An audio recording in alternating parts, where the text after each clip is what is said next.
बुद्धं नमामि धम्मं नमामि संघं नमामि।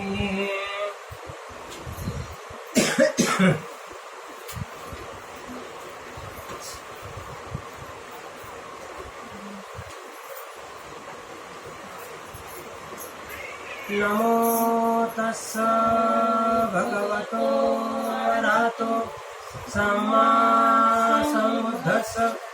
नमो तस्स भगवतो अरहतो सम्मा सम्बुद्धस्स। नमो तस्स भगवतो अरहतो सम्मा सम्बुद्धस्स। बुद्धं शरणं गच्छामि धम्मं शरणं गच्छामि संघं शरणं गच्छामि द्वितीयंपि बुद्धं शरणं गच्छामि द्वितीयंपि धम्मं शरणं गच्छामि द्वितीयंपि संघं शरणं गच्छामि तृतीयंपि बुद्धं शरणं गच्छामि तृतीयंपि धम्मं शरणं गच्छामि तृतीयंपि संघं शरणं गच्छामि। पाणातिपाता वेरमणि सिक्खापदं समादियामि अधीर्णादाना वेरमणि सिक्खापदं समादियामि। कामेषु मिथ्याचारा वेरमणि सिक्खापदं समादियामि। मुसावादा वेरमणि सिक्खापदं समादियामि। सुरामेरय मज्जपादठाना वेरमणि सिक्खापदं समादियामि। साधु साधु साधु।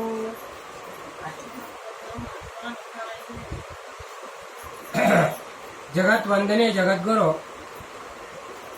महाकरुणी भगवान बुद्ध बोधिसत्व डॉक्टर बाबासाहेब आंबेडकर यांच्या पावन मूर्तीला आचार विचाराला पंचांग प्रणाम करून द बुद्धिस्ट सोसायटी ऑफ इंडियाचे संस्थापक डॉक्टर बाबासाहेब आंबेडकर, तमाम बोधाची मातृसंस्था मातृस्थानी महाउपासिका मीराताई आंबेडकर यांच्या वायुगतीने चाललेल्या कार्याला वंदन।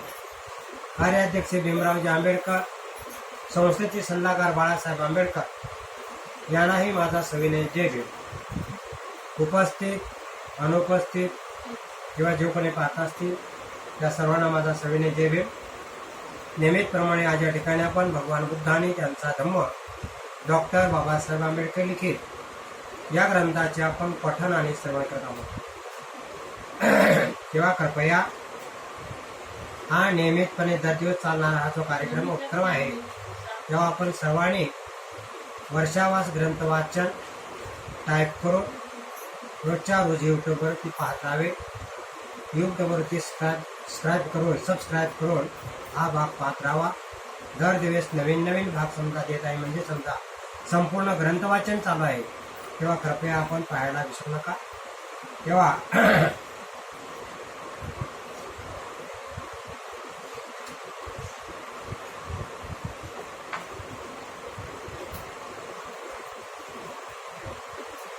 आजचा जो भाग आहे तो म्हणजे केवळ प्रज्ञा ही पुरेशी नसून तिच्या समावेशशील असले पाहिजे। भगवंत म्हणतात आपल्याकडे निश्चित प्रज्ञा असून चालणार नाही, तर तिच्याबरोबर शील असलं पाहिजे। असे धम्म जेव्हा शिकवतो तेव्हा तो सद्धम्म पावतो, आणि अशा प्रकारचा धम्म समजा असतो तेव्हा तो काय सद्धम्म पावतो। प्रज्ञा ही आवश्यक आहे, परंतु शील त्यापेक्षा अधिक आवश्यक। प्रज्ञा आवश्यक आहे पण शील त्यापेक्षाही अधिक आवश्यक आहे। म्हणजेच हे आचरण आहे शील हे. शीलाशिवाय प्रज्ञा भयकारक आहे. जर शील नसेल तर प्रज्ञा मात्र कसं आहे, भीतीदायक आहे. त्याच्यासाठी शील असणं आवश्यक आहे. केवळ प्रज्ञा ही भयकारक आहे. प्रज्ञा ही माणसाच्या हातातील तलवारीसारखी आहे. प्रज्ञा कशी आहे, माणसाच्या हातातील तलवारीसारखी आहे. शीलवान माणसाच्या हाती दुसऱ्याला वाचवण्यासाठी तिचा उपयोग केला जातो. प्रज्ञा कशी तलवारीसारखी आहे. आणि शीलवान माणसाच्या हाती समजा ती तलवार असेल तर तो दुसऱ्याला वाचवण्यासाठी समजा तिचा उपयोग करेल. कसा असला पाहिजे, तो शीलवान असला पाहिजे. जर शीलवान असेल समजा असेल तर तो दुसऱ्याला वाचवू शकतो. कारण प्रज्ञा ही कशी आहे, तलवारीसारखी. परंतु शीलरहित माणसाच्या हातून तिचा उपयोग हत्या करण्यासाठी होतो. नुसती जर प्रज्ञा असली तर ज्याच्याकडे शील नाही तो माणूस समजा हत्या करू शकतो. तो माणूस समजा हत्या करू शकतो. म्हणून प्रज्ञा ही शीलापेक्षा अधिक महत्वाची. म्हणून भगवंत म्हणतात की प्रज्ञा ही शीलापेक्षा महत्वाची आहे. प्रज्ञा ही विचारधम्म म्हणजे योग्य विचार करण्याची पद्धती. प्रज्ञा म्हणजे काय आहे तर योग्य विचार करण्याची पद्धती आहे. आणि शील हा आचार धम्म म्हणजे योग्य वाटण्याची पद्धती आहे. नुसतं प्रज्ञा असून चालणार नाही. तर जर समजा तो आचरण करत असेल व्यवस्थित, काया वाचा आणि मन या तिन्हीने समजा तो शीलाचं आचरण करत असेल तर तो कसा आहे, योग्य. त्याच्याकडून समजा तो काही योग्य वागण्याची त्याची पद्धत असेल. अन्यथा शील नसेल तर समजा तो योग्य प्रकारचं वर्तन करू शकणार नाही. शीलाविषयी भगवान बुद्धाने 5 मूलतत्वे सांगितले आहेत. भगवंतांनी शीलाविषयी 5 मूलतत्व सांगितलेले आहेत. पहिला आहे जीव हत्ये संबंधी. पहिला आहे जीव हत्ये म्हणजे मी हिंसा करणार नाही. दुसरे आहे मी चोरी करणार नाही.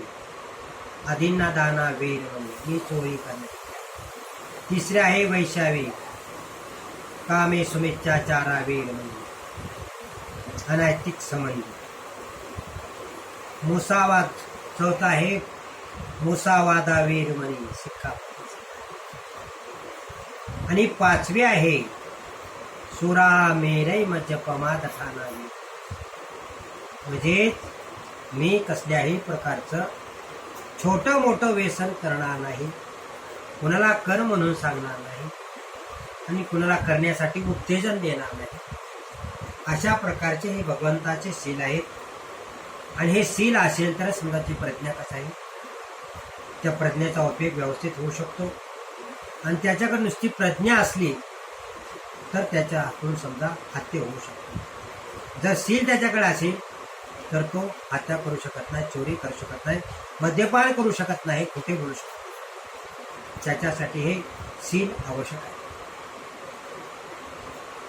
आणि यापैकी प्रत्येका संबंधाने भगवान बुद्धाने असे सांगितले आहे की हत्या करू नये, चोरी करू नये, खोटे बोलू नये, वैषयिक आणि तिथी करू नये आणि मद्यपान करू नये. बुद्धाने प्रज्ञेपेक्षा शीलाला महत्व का दिले याचे कारण स्पष्ट आहे. ज्ञानाचा उपयोग माणसाच्या शीलावर अवलंबून आहे. म्हणजेच जितके तो शीलाचं आचरण करू शकतो तितका समजा तो ज्ञान. शीलाशिवाय ज्ञान मूल्य नाही.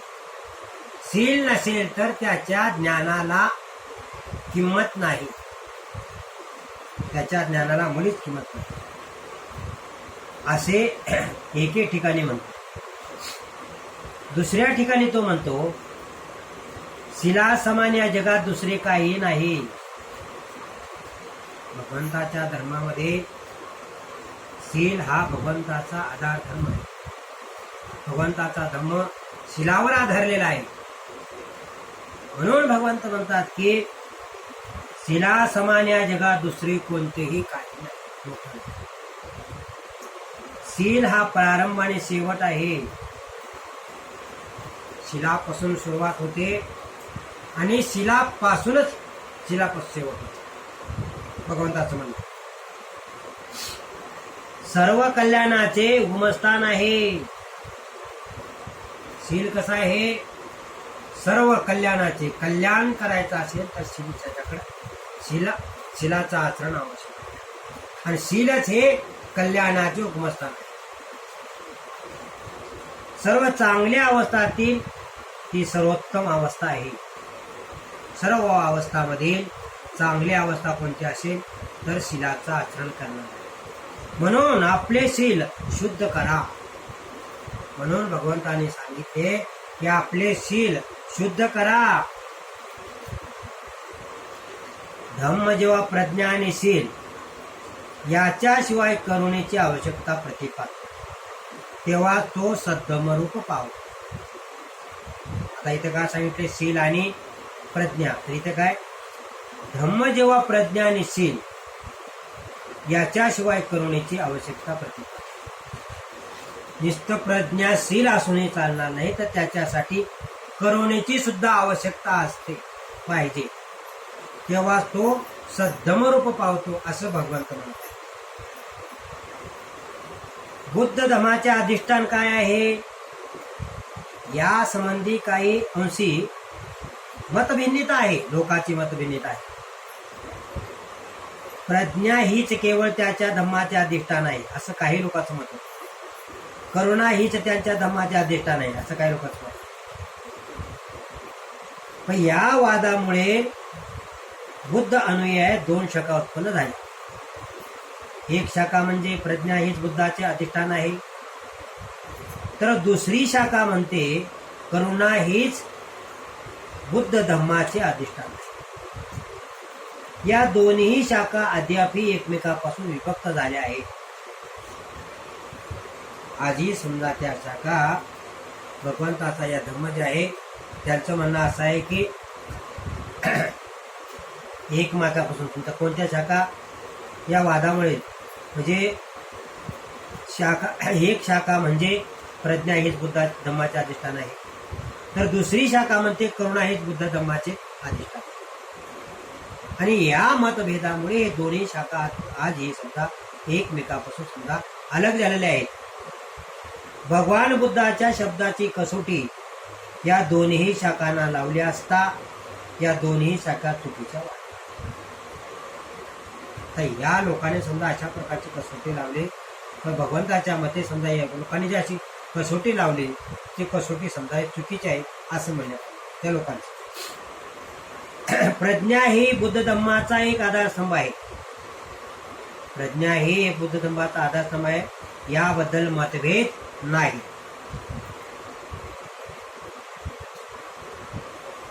वाद आहे तो की करुणा सुद्धा भगवान बुद्धाच्या धर्माचा आधारस्तंभ आहे का? ही प्रज्ञा ही बुद्ध धर्माचा आधारस्तंभ आहे, पण करुणा सुद्धा बुद्ध धर्माचा आधारस्तंभ आहे काय असा प्रश्न उपस्थित आहे. करुणा ही त्याच्या धम्माचा आधारस्तंभ आहे हे संशयातीत आहे. याचे समर्थन बुद्ध वचनानेच करता येईल. या लोकांचा संशय आहे की बाबा करुणा सुद्धा बुद्ध धर्माचा आधारस्तंभ आहे, पण ती संशयित आहे. तर या ठिकाणी भगवंताच्या या बुद्ध वचनाने समजा करता येईल.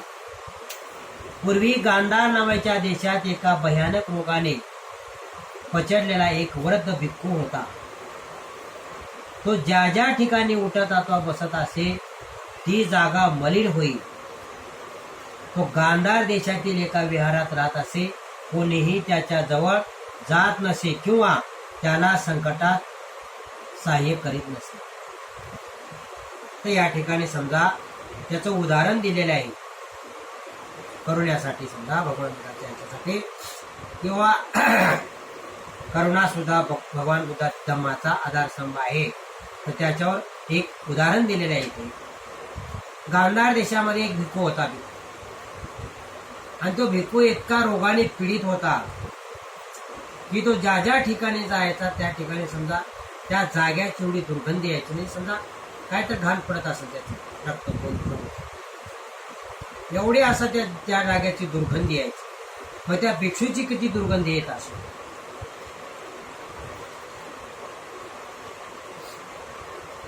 मग अशा या कारणामुळे समजा अशा संकटामध्ये समजा कोणचे भिक्षू लोक त्याच्या जवळ जात नाही, कारण त्याची जागाच्या एवढा तो वास येत होता, तर त्याच्या जवळ गेल्यावर त्याचा किती वास येतो. म्हणून कोणते भिक्षू त्याला मदत करण्यासाठी जात नव्हते.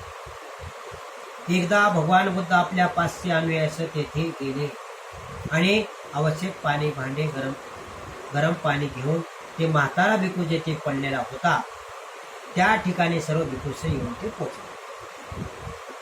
भगवान बुद्धाला सांगितल्या भिक्षूने सांगितलं की एक भिक्षू आहे आणि ते भिक्षू समजा इतका आजारी आहे आणि त्याचे आजार असा आजार आहे की त्याची दुर्गंधी येते.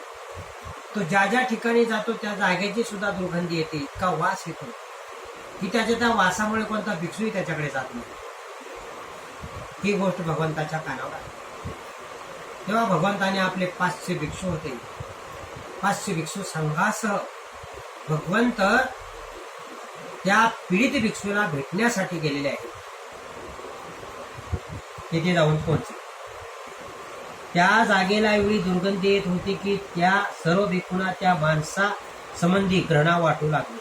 परंतु तथागताने शुक्र देवाला गरम पाणी ओतायला सांगून आपल्या स्वतःच्या हाताने त्या भिक्षूचे शरीर धुण्यास आणि त्याच्या रोगावर उपचार करण्यास प्रारंभ केला. भगवंताने काय केलं, तर जवळ गेल्याबरोबर जे भिक्षू होते त्या भिक्षूला त्याच्या जागेवर बसलेल्या जागेची इतकी दुर्गंधी येऊ लागले की अतिशय दुर्गंधी येऊ लागली. तर भगवंताने काय केले, शुक्रदेवाला, आता या ठिकाणी काय लोकांचा प्रश्न म्हणणार किंवा या ठिकाणी मग देवता कुठून आले, पण भगवंताच्या अशा टायमाला जी भगवंत ज्या पंते मोगलाईन याच्याकडे ज्या तुकारांची जी विद्या होती अशी विद्या समजा भगवंताकडे समजा पाहिली. तर शुक्रदेव, इंद्रदेव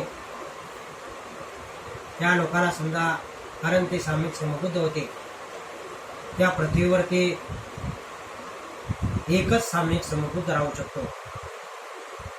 कारण दुसरा जर साम्यक समबुद्ध समजा या पृथ्वीवर जर आला तर ती पृथ्वी लोक होते, म्हणजे समजा भूकंप होतो, म्हणजे पृथ्वी समजा पृथ्वी राहत नाही, पृथ्वी डळमळू लागते. म्हणून हे साम्यक समबुद्ध होते आणि प्रत्येक देवी देवताला जाण होते की या पृथ्वीवर ते साम्यक समबुद्ध आहेत आणि ते काय करतात, कुठं आहेत, कुठं कसे देतात, हे सर्व देवी देवता समजा त्यांच्या मागे. आता भगवंत या पीडित भिक्षूकडे गेलेले आहेत, तेव्हा भिक्षू तरी समजा कोणी जवळ येत नाहीत. तेव्हा भगवंताने स्वतः शुक्रदेवाला सांगितलंय गरम पाणी टाका. तर गरम पाणी समजा पडत आहे आणि भगवंत हाताने समजा त्या भिक्षूला धुवत आहे.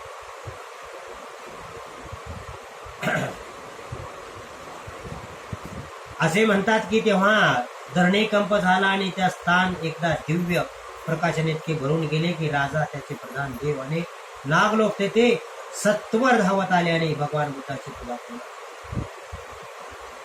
आणि भगवंताने त्या भिक्षूला त्या जागेवर धुतल्यानंतर धरणीकंप झाला, म्हणजेच देवाचे देव म्हणजेच निसर्ग त्यांच्या हातीत होता. भगवंताच्या हवा, पाणी, अग्नी याला ते थांब म्हणले तर थांबवू शकत होते, अशी त्यांच्याकडे समजा पावर होती. तेव्हा भगवंताने अशा रोग्यावर समजा मात करून त्याला धुतल्यानंतर धरणी कंप झाला, जमीन हादरायला लागली. अशा परिस्थितीमध्ये त्या इतर समाजाची लोक होती पृथ्वीवर, किंवा राजे महाराजे देवी देवता यांना समजलं की हा काय प्रकार चाललेला, धरणी कंप का होतो. तर त्या लोकांनी आपल्या दिव्य दृष्टीने पाहतात स्वतः भगवंत साम्यक समबुद्ध एका अशा रोग्याची समजा साफसफाई करतात की त्याच्या जवळ समजा त्याला सहाय्य करायला कोणी जाऊ शकत नाही. त्याची दुर्गंधी अतिशय भयंकर अशी दुर्गंधी आहे. अशा रोगाची साफसफाई भगवंत करत आहे. तेव्हा सर्व देवी देवता मनुष्य राजा आणि प्रधान हे सर्व तिथे धावून आलेले आहेत. नाग लोक, देवता लोक, सत्वर लोक त्या ठिकाणी त्वरित धावून आलेले आहेत. आणि ते लोक काय करायला लागले, आल्याबरोबर भगवंताची पूजा करू लागले. तेथील जागा कशी झाली, दिव्य स्वरूपाची झाली. तिथील ज्या जागेवर समजा दुर्गंधी येत होती ती जागा कशी झाली, एकदम अशी जशी कशी समजा एकदम अशा लखलखीत अशी दिव्य अशी जागा दिसू लागली. ती तथागताला उद्देशून त्याने उद्गार विचारले, इतक्या थोर उदार सत्पुरुष महापुरुषाने असले घाणेरडे काम का करावे. यावर भगवान बुद्धाने आपल्या कृतीचे असे स्पष्टीकरण केले. आल्यावर ते लोक काय म्हणाले की भगवंत, अशा घाणेरड्या दुर्गंधी झालेल्या भिक्षूचे आपण असे कृत्य आपण का केले, कशामुळे केले. तेव्हा भगवंत काय स्पष्टीकरण देतात ते पाहूया. तथागताचा या जगात जे गरीब आहेत, असहाय्य आहेत, अनाथ आहेत, त्यांचा तथागत मित्र आहे. भगवंत काय म्हणाले की जे समजा असहाय्य आहेत,